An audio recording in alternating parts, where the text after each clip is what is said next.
আজ ভেবেছিলাম সকাল থেকেই ভিডিও স্টার্ট করব, কিন্তু ঘুম থেকে উঠতে আমার এত লেট হয়ে গেছে। এখন বাজে বেলা প্রায় 12টা থেকে 12:30, আর এখনই আমি ভিডিওটা স্টার্ট করলাম। তো এখন বিছানাটাকে ভালো করে গুছিয়ে নেব, আর এখন খেতে বসেছি ওষুধ, যেটা আমার ডেইলিকার রুটিনের মধ্যে পড়ে।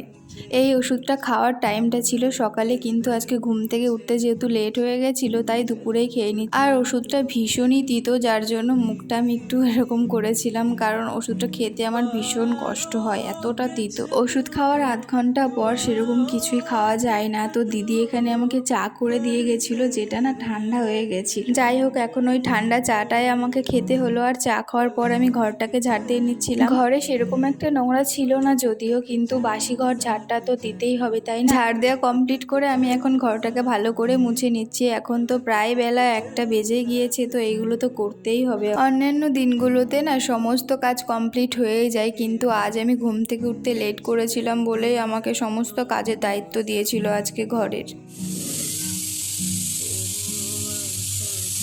দিদি আমার উপর দায়িত্ব দিয়ে গেছে প্রেসার কুকারে 2টো সিটি পড়লেই গ্যাসটাকে অফ করে দিবি। তো গ্যাসটাকে অফ করে দিয়ে আমি এখন ঘরে চলে এসেছি, আর ঘরে এসে দেখছি জামা কাপড়গুলোর অবস্থা এত বাজে। আর তাই আমি এখন ডিসাইড করেছি যে সমস্ত কাজগুলো এখন সাইডে রেখে আগে এই জামা কাপড়গুলো গোছাবো, তারপর সমস্ত কাজ করব।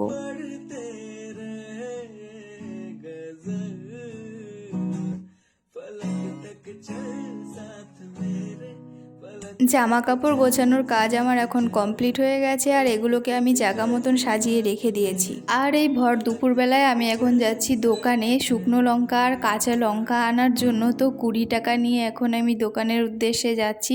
আর বাইরে না ভীষণ গরম, তোমরা খুব দরকার না হলে ঘর থেকে বেরিয়েও না। যাই হোক, ভিডিওটা অত বেশি আর বড় করছি না, চলো তাহলে দেখা হচ্ছে নেক্সট কোনো ভিডিওতে। চলো আজকের মতন তাহলে টাটা। আর হ্যাঁ, ভিডিওটা ভালো লাগলে অবশ্যই কিন্তু একটা করে লাইক করে দিও।